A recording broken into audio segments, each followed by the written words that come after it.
Hello, beautiful people, and welcome to Drawing Down the Stars. I'm Snappy, and thank you for joining me for our live tarot session today, November 19th, 2024. It's a beautiful day and a wonderful evening. Let's give a shout out to everyone here in the chat.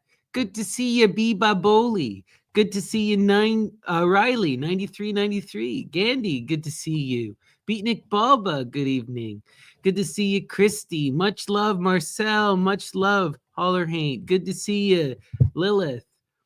Much love, Isaac. D-Love, great to see you. ISO, good to see you. All right. Carrie, amazing to see you. Much love. Thank you, guys. All right. Let's start off by talking a bit about our astrology. Nikosmas, great to see you. Much love. We're still in that beautiful energy of the moon in Cancer, right? This is that motherly energy, but that defensive energy directed towards security, right? You're going to be seeking that physical and emotional security in this time, wanting to connect to those core relationships, those key partners and lovers and friends in our life and family, people that we rely upon, and be in their presence and be secure in those friendships and those relationships, and it's about really truly going in and seeking this out and finding this flow in our life. If we enter into the moon in Cancer and we feel this profound lack, then there's a need to seek out that love and security in our own life, right? Beautiful, powerful energy. So let's talk a moment about the title today. Take the reins and flow with the universe. When I was meditating on the cards, I drew the Chariot. And the Chariot, this is wonderful, incredible energy, right? The Chariot is that energy of going forward, of pursuing, of taking responsibility, of donning one's armor and going towards one's duty, doing what is necessary. And on top of that, it is about this concentration. It's about focusing your mind upon that strophalos, upon that lapis lazuli, and pursuing that image with the full force of your will and having the strength to go towards it. Have your strength to do what is necessary, to go through the transformations and to embrace them, right? Intense, profound energy. But it's beautiful energy, and it's important that we take control of our lives, that we pursue our will, right? That we find our true will and we actualize it in our being and flow with that universe, right? I wanted to read for you a beautiful poem. It's called Concentration by Ella Wheeler Wilcox. The age is too diffusive. Time and force are frittered out and bring no satisfaction. The way seems lost to straight, determined action. Like shooting stars that zigzag from their course, we wander from our orbit's pathway, spoil the role we're fitted for, to fail in 20. Bring empty measures that were shaped for plenty. At last is guerdon for a life of toil. There's lack of greatness in this generation because no more men centers on one thought. We know this truth and yet we heed it not. The secret of success is concentration, right? The secret of success, all success, whether it is magical, whether it is about building something tangible in the physical, it all requires that focus, that dedication, that ritualized action of pursuit. Remember, the greatest sin is forgetfulness. And it is in that act of doing that we remember, right? We remember what we're trying to do.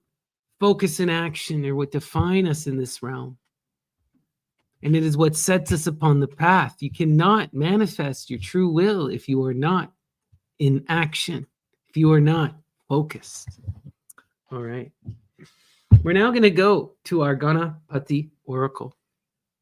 Ganesha Ganapati is the divine child the guardian of the threshold, Lord of beginnings, and the master of the gunas, the spirits. And we ask them to send us an inspiring message and ensure that our words are heard by those who need to hear them. So Ganapati, what is the inspiring message? Clear your energy. Clear your energy. We've seen this a couple times. We've seen this a couple times recently. Clearing of the energy, right? Doing that emotional, energetic hygiene, right? Taking responsibility in this sense. You know, people often talk about this idea of the body as a temple, and this is absolutely true. The body is a temple for that daimonic presence. The ganas are the daimones, right?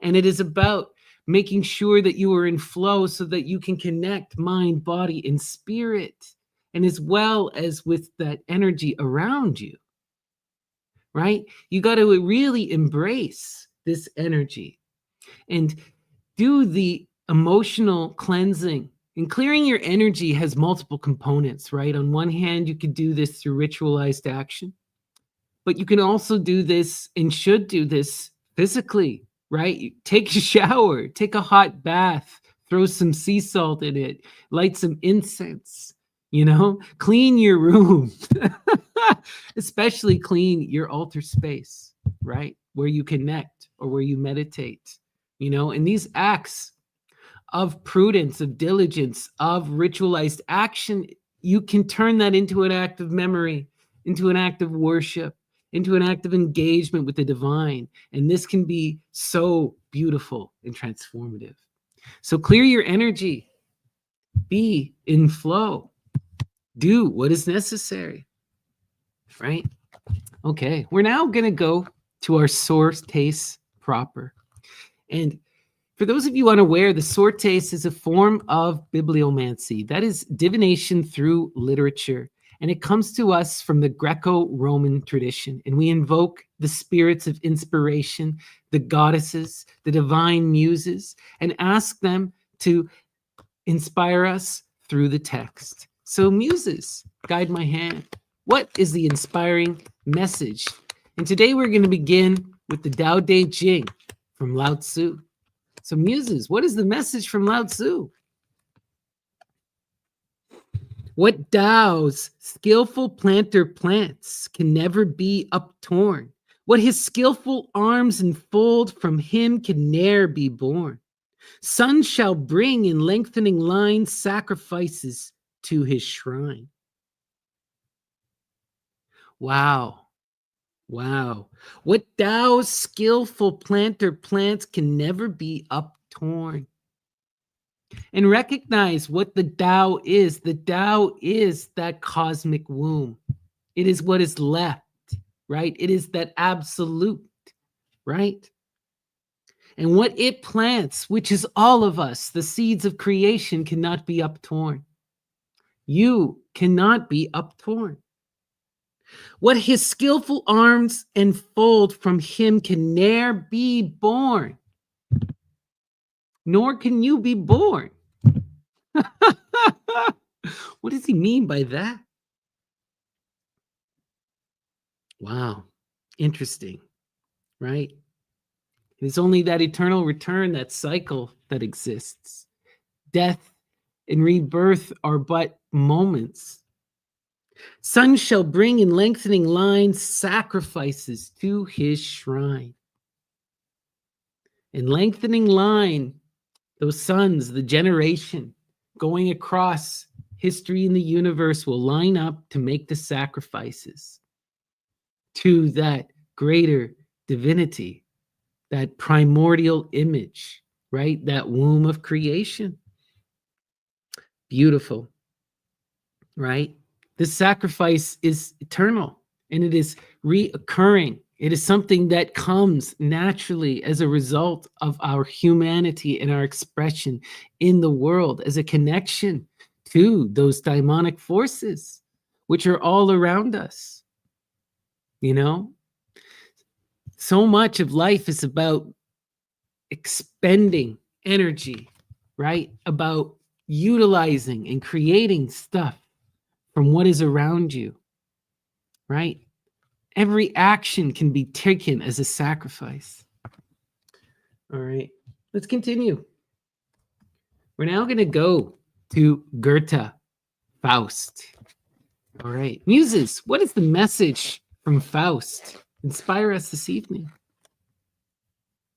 Now you're put about and claim the moral right to cry for shame, because chaste ears must never hear the name of things chaste hearts will never go without.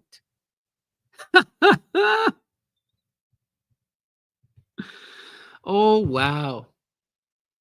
Right?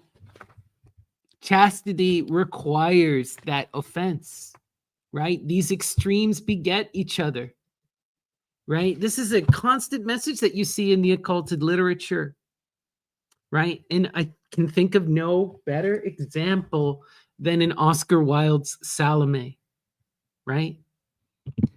Joe Wakan is representative of that virginal moon who takes an oath to swear off love, to take an oath to swear off wealth, off all trappings of life, to be that bacchant in the woods. What happens to Joe Wakan?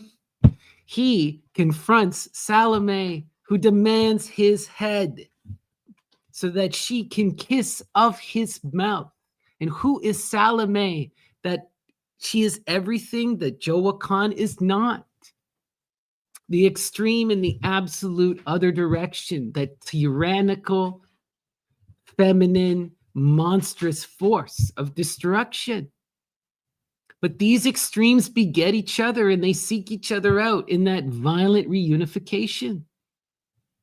And this is why the middle path is the path of the alchemist, balancing the two sides, the extremes, and finding the path through the eye of the needle. Right.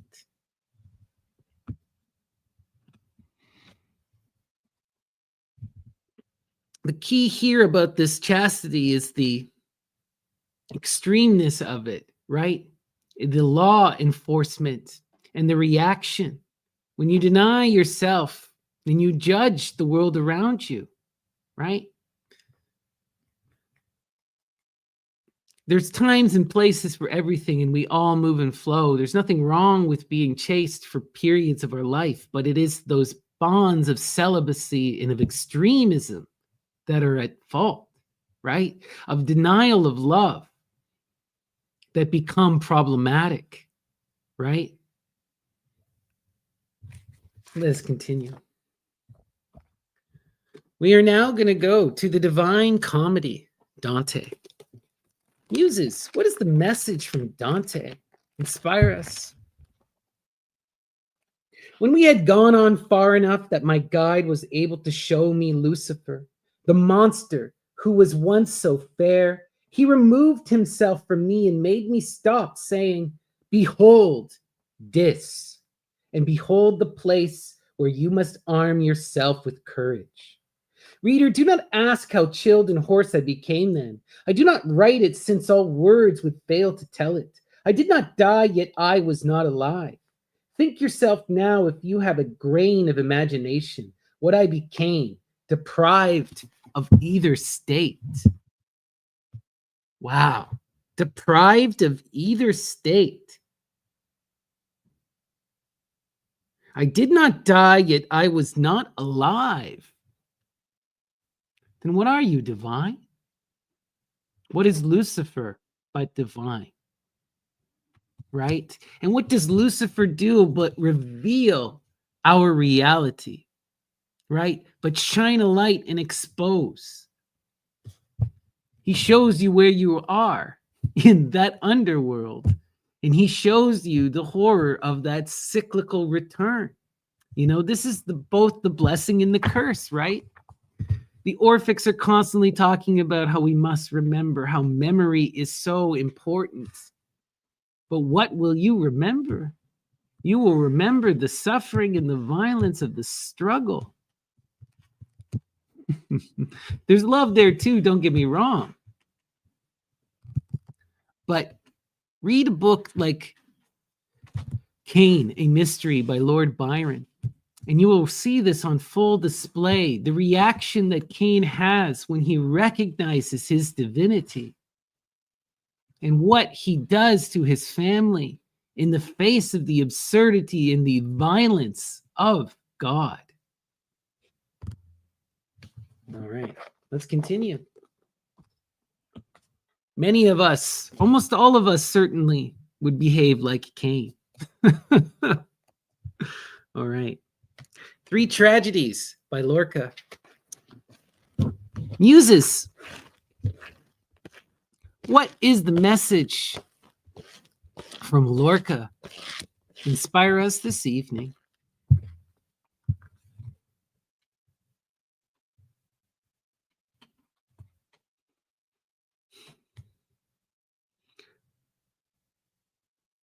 I wish it were over with.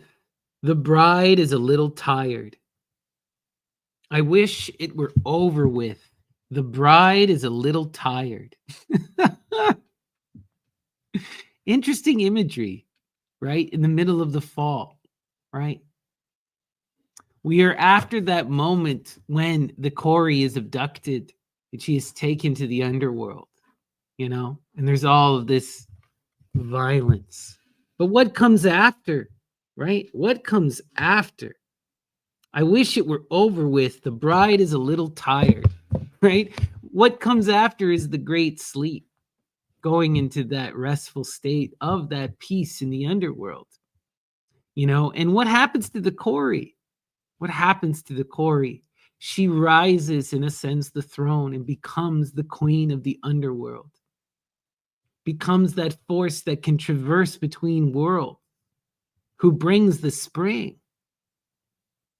It's intense energy, right? She has to overcome that violence. She has to give birth to the next generation, which brings that wealth that transforms fate. And this is an image we constantly see in the Greek myths.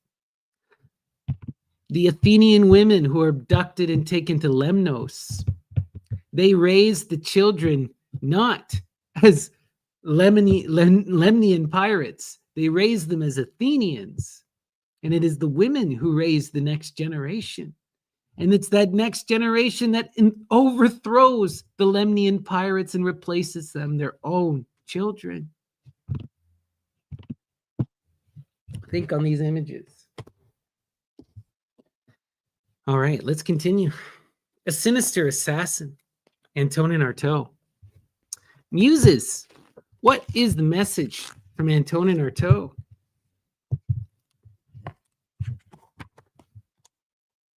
That fearsome and ineffable inborn capability. That fearsome and ineffable inborn capability. Now that is powerful, right? Recognizing the power of the self. Recognizing the power of the self and recognizing that it is through that embracing of the self and self-knowledge and the pursuit and the unfolding of the will that we actualize this inborn capability, right? That through that pursuit of Babylon, right? That lust, that desire. And it's so powerful. It's so beautiful. We have to recognize this inborn capability, though. And this reminds me of a podcast I recently listened to by Jason Louv. And I can't remember the book that he was talking about, but it was a book on psychology. And they were talking about psychology, but they were also explaining the magical path. And Jason Louv was interpreting this psychological text through that magical lens. And what you start to recognize is that so much of that personal psychological goal of overcoming trauma, of actualizing self, of embracing and learning to love the self is essential to the magical tradition, and it is almost the exact same.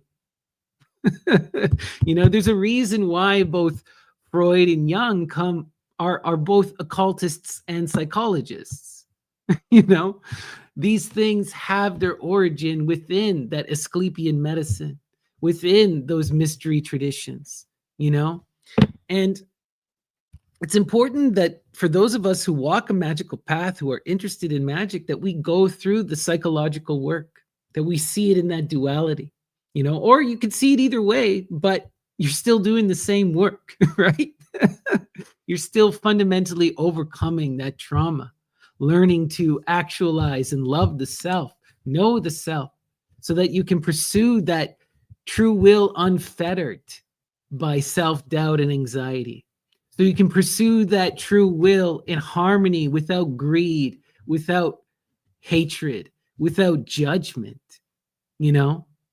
How do you learn to walk that middle path? By doing the hard work of self-reflection, by becoming that hermit, the Virgo, right? The one who does that inner work, who meditates, right? And through their own strength ascends to the stars. All right, let's continue. We are now going to go to The Stranger by Albert Camus. Muses, what is the message from Camus? Then and only then would I have the right, so to speak. Would I give myself permission, as it were. Then and only then would I have the right, so to speak. Would I give myself permission, as it were. Right there. The muse is confirmed. The muse is confirmed for us. You have to recognize your own inborn ability, and you have to recognize that you are your greatest obstacle in many ways. The only way you have a right is when you give yourself permission, when you allow yourself, when you are the one who sets your moral compass. You are the one who has to find reason in the present and do that hard reflexive work.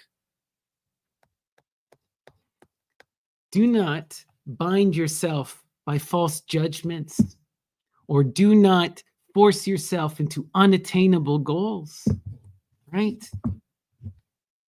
Let us continue. We're going to go now to 10 Plays by Euripides. Muses, what is the message from Euripides? Inspire us. You were still an infant then, a little baby in the house in your nurse's arms when I left you. Oh, too great for words is the happiness in my heart. What can I say? More than marvelous beyond telling is this thing that has come to me. More marvelous is this telling than this thing has come to me. When I left you, this is a reunion of mother and child. And this, to me, sounds like the divine reunion, right?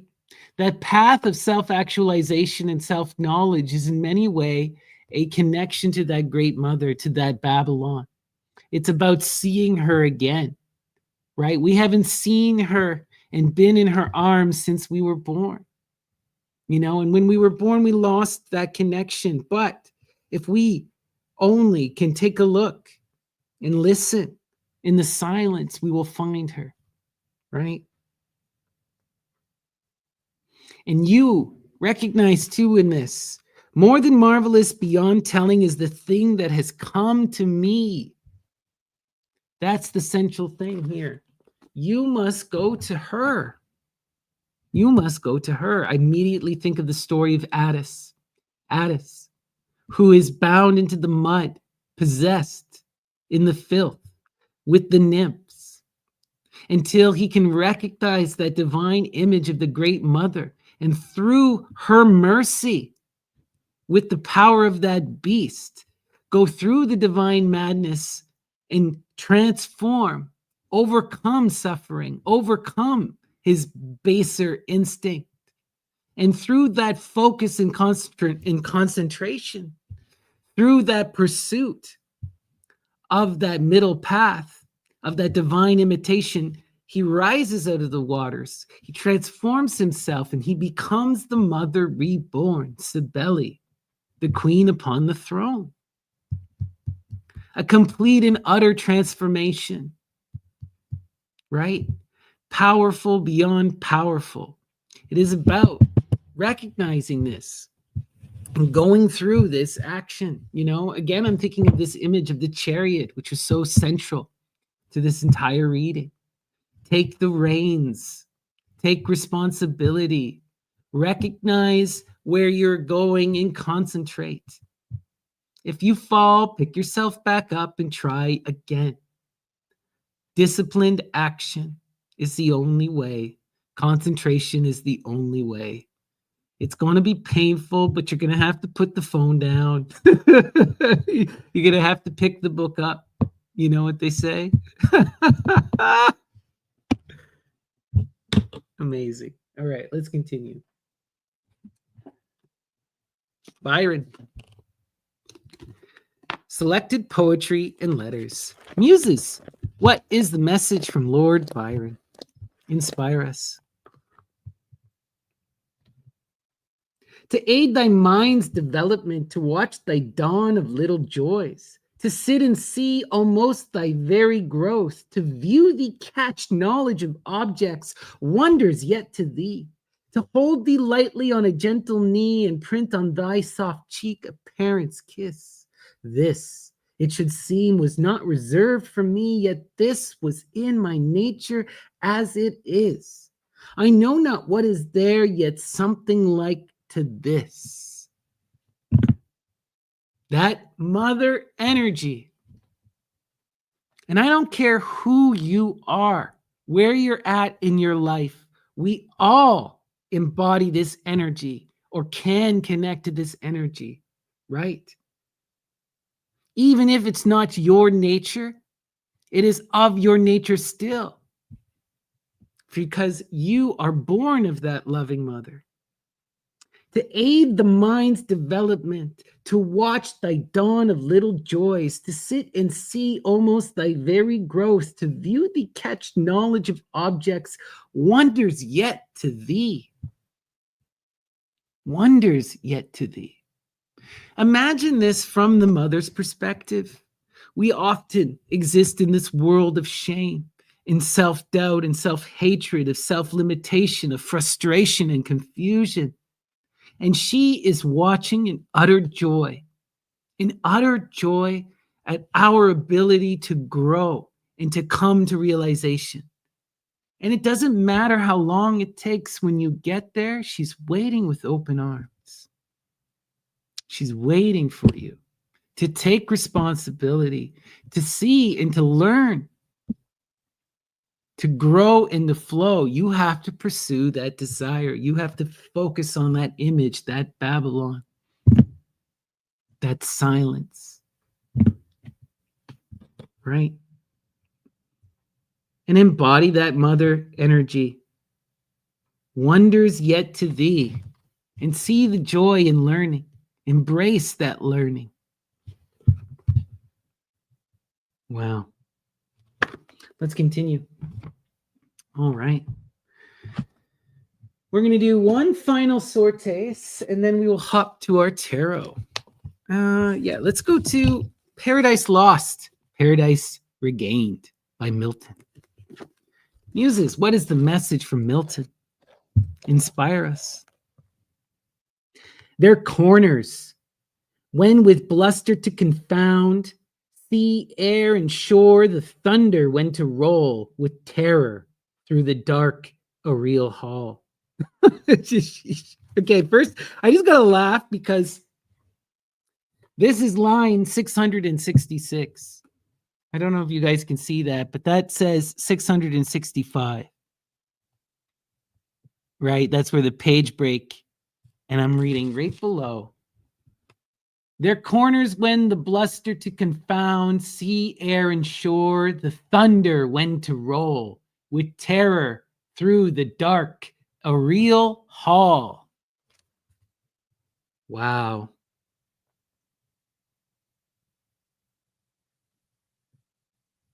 The four corners, the four winds.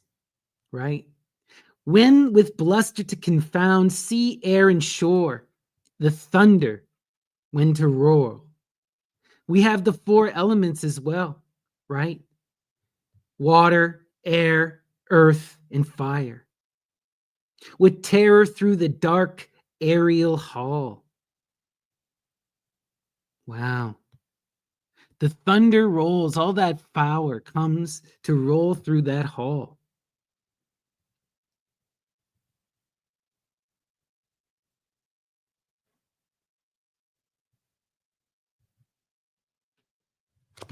Interesting. All right. We're now going to go to our sortes proper, or sorry, to our tarot. But before I do, please give me a like and a subscribe. It really does make a big difference. It boosts everything in the algorithm, and I would truly appreciate it. And if you are at all interested in a private reading, you can reach out to me, Snappy, ddts@gmail.com, or you can find me on the Myth and Lore Discord, Snappy or Lady Snappy. And today we are using the Tabula Mundi Tarot of M.M. Moline. And we are invoking that energy of Saturn and asking them to dissect our lives, to expose them on the plate, and to show us the interconnections so we can see how to best overcome the conflicts, how we can evolve, how we can learn to move and flow, and how we can manifest our true wills. And also, what is that greater message for the community? And that center card is our most important. And it came shooting out at me. And it is beyond beautiful. And it's a recurring image that we've had lately. That Princess of Cups. Such beautiful, loving energy, right? The princess is that potential. It is in that earth of water. It is about building that communal connection. It is about being in that loving flow in the earth, that Virgo, that divine child drawn into the earth to bring people together in harmony. But this is an energy that must be nurtured, that must be cared for her whole potential to unfold. Recognize that the princess as that divine seven, she has the potential to become anything, the empress, the emperor, or the universe itself, right? Beautiful, powerful energy, but she must be taken care of, nurtured, and supported in her youth so that she can actualize and come to that will.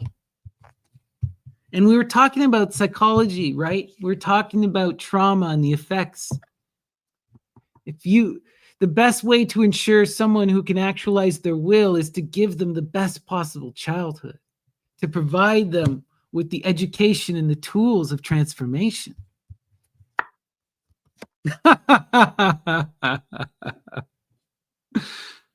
How beautiful. The significator card that I drew before the reading even began makes its appearance. The Chariot. And what is the Chariot, right? It is also that Cancerian energy with that moon in Cancer, and it is that energy of taking responsibility, donning one's armor, moving in flow with that concentration, focused, right? You don't see it in this art, but if you know the art of Lady Frida Harris from Aleister Crowley's Thoth Tarot, in that the Chariot has the lapis lazuli in the center, driving the motion forward in that pursuit of that desire, that erotic image, that spinning top, right? And that is what we're seeing here with the chalice, right? We're seeing similar energy with the chalice on the surfboard because they're focused upon that loving energy, on sharing that cup, on connecting and receiving that ambrosial nectar. And who provides the ambrosia, right? In that loving reciprocal flow, these energies are so perfect together. How beautiful. Wow. Wow. I love to see it. The Nine of Wands, strength, right? Strength. that powerful lust, that Babylon energy, but in the minor arcana, that 9 of wands. Nines are the most powerful number within the Pythagorean system. It is the most expressive, the most transformative, the most expansive. And in that suit of the wands, it's about pursuing that desire, having the strength to connect to that unconscious, to be in that flow with that divine feminine, to pursue with that strength. And look, it's that moon energy, right? And you see here the bow of Artemis with 9 arrows. You have to become that far shooter, right? What does Apollo and Artemis do? Why are they both called the far shooter? Even Hecate, the far shooter, far shooter. What is this about? Why do they all wield the arrows? Because they set their sights from afar and they concentrate and they move towards their goal with the ferocity and force, right? And speed. And it's that single-minded pursuit of the prey that it allows them to overcome and to conquer. And it is that far working, far shooting. You have to see into the future. You project what you do today manifests in the future. And it is also why these energies, Apollo and Hecate, right? These are the leaders of the muses. Not only are they the far shooters, but they are the ones that bring divine inspiration, right? The twins, Artemis and Apollo, slay Python. Apollo commits the deed himself. He makes the killing blow, and he rises to the seat of Delphi, you know? And Hecate, right? She is that underworld mistress, that lunar force that works between the 3 worlds with 3 faces, who sets her sights on any target and pursues them with that force of justice. Nothing escapes her hearing. She hears the abduction of Persephone, and she tells the great mother Demeter, right? Interesting, powerful energy. And it's all about having that strength to pursue one's desires, to take responsibility, to focus, to concentrate, and to be in that strength. And what is it about? It's about taking responsibility and nurturing and raising this next generation. And about being in that earth and that water, building and connecting in love and harmony, community, manifestation, that truly powerful saving energy. Let's continue. Wow, 2 sides of the same coin, 2 princesses, right? We have that Princess of Cups, right? And to me, that Princess of Cups is very much representative of that Helen energy, right? That absolute beauty, that desire, that flowing font that everyone seeks to drink from. And that Princess of Wands to me is that Medea energy. That Medea energy, right? That energy that is desired and gets abducted, but also that asserts her will. And eventually, through her own power, rises and becomes that great empress, right? That leader of the Medes, that builder of Babylon, right? Powerful energy, 2 sides of the same coin. One embodying the earth and the fire, one earth and water, both about bringing this virginal, transformative energy into the earth and giving birth to new generation, to new desires, new flowing energy, to move and create. Together they form the steam, that air, right? Together they manifest that higher goal and they can ascend the mountain. Interesting. Let's continue.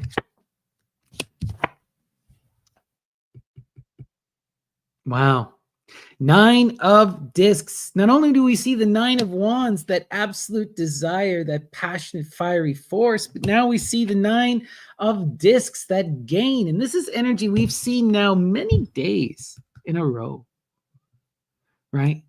This gain in the earth, transformative, expansive growth.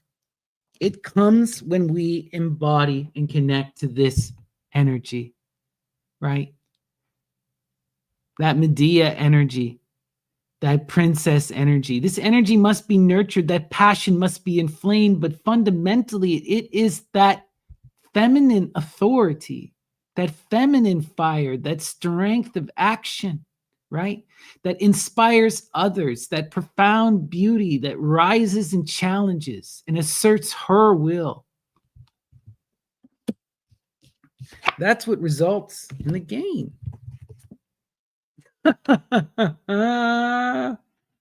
How beautiful.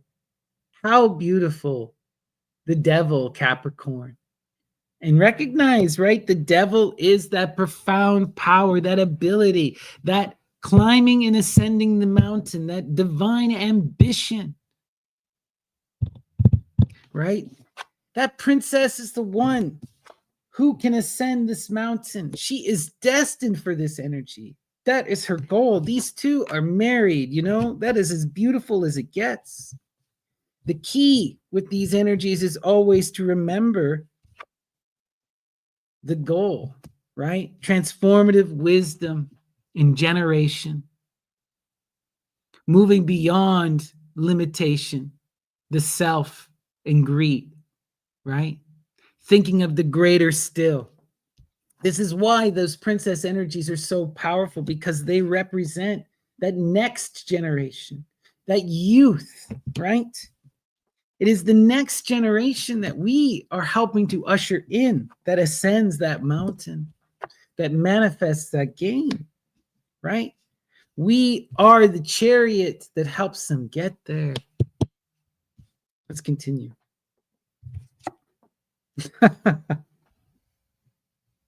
The universe at the bottom of our square, connected to our two princesses. The completion of the cycle is when we can embody these two energies and manifest them in the earth.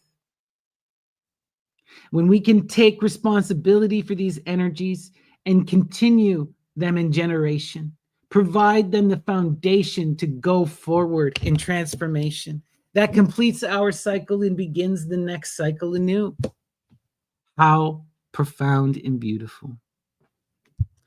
Wow. And of course, we have prudence, the Eight of Cups, that energy of tending the garden, of taking responsibility, of being that provider, the one who does the work of nurturing the eggs, ensuring that they go through that incubation phase so that they can fully develop into chicks. That's what we are doing. Taking responsibility, raising that generation up, providing them with that foundational energy so that they can ascend that mountain. Wow. Let's continue. Failure. Seven of discs. Connected to that prudence and to that universe. What I'm seeing here is that this is an ending of a cycle. The failure is ending, right? That seven is transforming into an eight. We are learning to take responsibility. The reason why our past actions have failed, the reason why they failed to manifest, is because we did not do that work of nurturing. We were in a selfish mode. We were not working towards that next generation. We were not tending the garden to produce the fruits. We were trying to manifest for the self.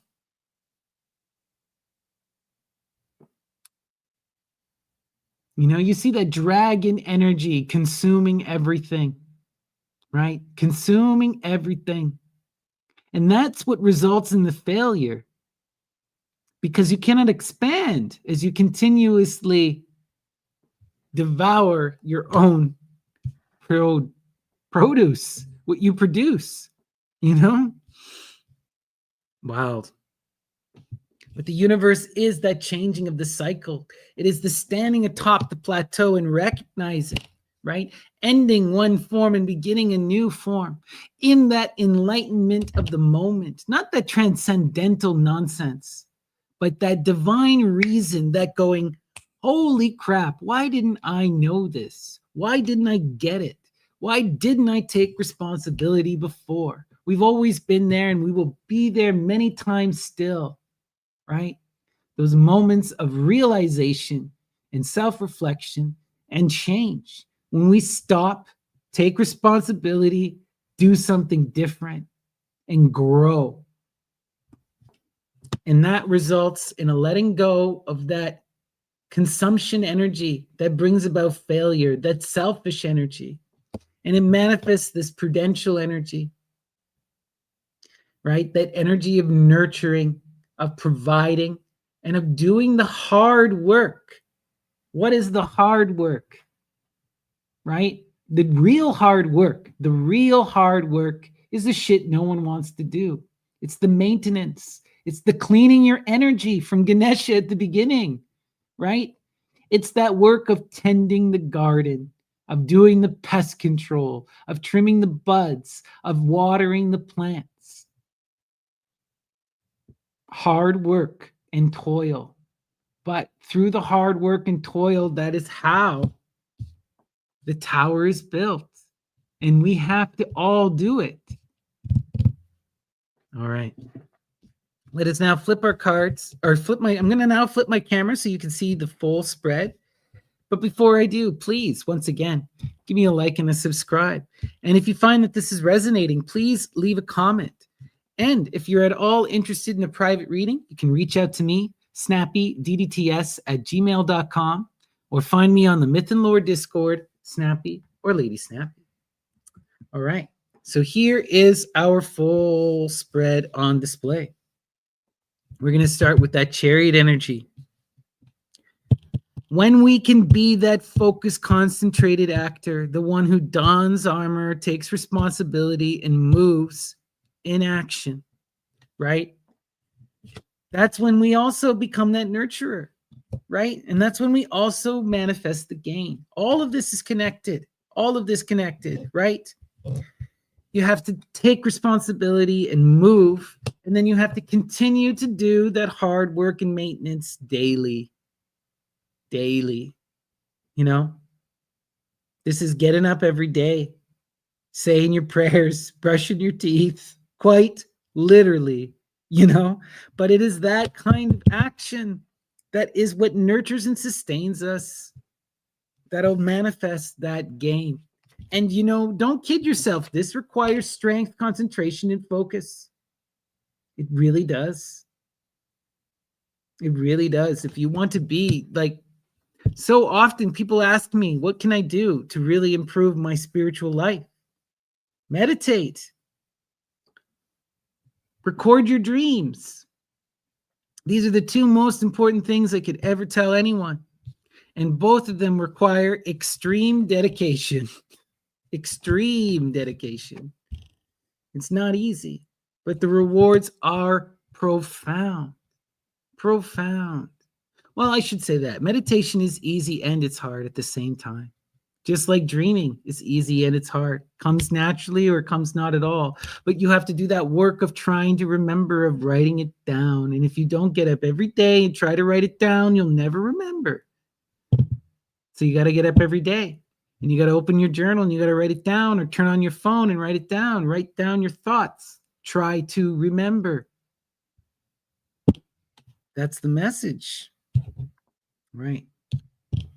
The ending of this cycle is when we stop being that selfish actor and we focus on the next generation.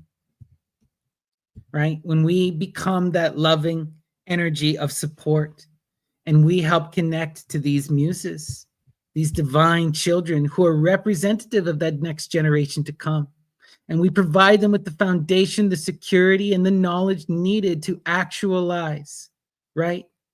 This is about building the flow on the earth, right? The princess is that earth of the water. She manifests that community. She manifests that harmony in the earth.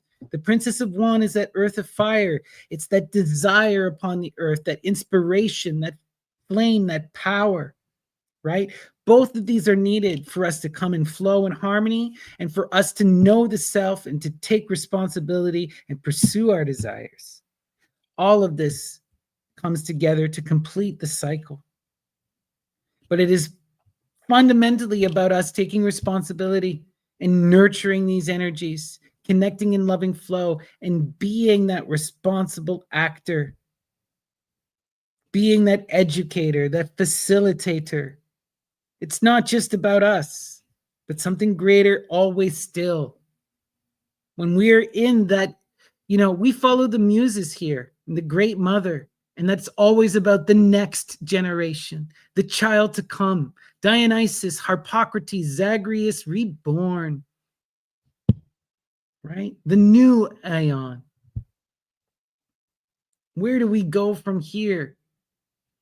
You will be reborn. The next generation is your generation too, but you're here now. Let's see. That Nine of Wands, that strength. We have to have that strength, that passionate, fiery energy to connect to that unconscious desire. And it's that desire that is going to give us the strength and the ambition to ascend that mountain. And it is through this pursuit of that ambition, of that spiritual path of realization and of wisdom, that we overcome that selfishness and that greed that is representative of the failure. The failure comes when we cannot build upon our success because we are consumed by it. We have seen the success of the six, and now we have become that dragon of consumption, bound in our own limited success and our own limited growth, unable to build upon it because we do not have the strength to pursue that greater desire still. We are bound in the flesh, in the lesser, the debasing desires of material, right? And the devil is about that greater wisdom, seeing the truth, ascending the mountain, walking the middle path, going through the eye of the needle, having the strength to truly pursue that greater desire. That Lucifer energy shines a light and reveals what you need to know. He forces you to face yourself and to confront and to grow. Do you have the strength? Can you be balanced? Can you pursue that wisdom? Either way, you have to go through this cycle to overcome that failure. You have to face the self and recognize why you have failed in the past. That selfish consumption energy, that limited thinking. And you have to embrace that muse, that fiery desire of transformation. You have to be that far shooter. Fire your arrow, and your arrow goes through the eye of the needle. Your arrow goes to the top of the mountain. Your arrow has that ambition, that fire of Lucifer to know and to reveal. All right, now we check our crosses. The gain comes again when we let go of that selfish greed, take responsibility for the next generation, become that provider, and then the gain manifests. When we no longer seek the material is when the material reveals itself to us. How beautiful. Let's continue. This is what we need to do in order to ascend that mountain. The devil is showing you what is the path through the eye of the needle. What is the way through the gate of triumph? How do you walk the long and winding road? Hard work and dedication, raising the next generation. That is where the knowledge lies. And that is where the transformation comes. Now, do you have the strength to pursue the path the devil has set you upon? Can you ascend that mountain? Or will you succumb to your own greed, intense energy, Beautiful energy. And it's all about taking responsibility and nurturing the next generation, being that concentrated force of strength, fixated upon desire, and doing the hard work that is necessary for transformation to manifest that gain, to take care and raise up these divine children to come who will manifest in the earth and bring that inspiration and that communal flow, that cup, right? And that enlightenment. Beautiful. That's the message. I hope it resonated with you. It certainly resonated with me. All right. We're now going to do one final sortes and we're going to call it an evening. All right. We're going to go to Lewis Carroll, Alice's Adventures in Wonderland and Through the Looking Glass. Muses, what is the final message from Lewis Carroll? We must have a bit of a fight, but don't care about going on long.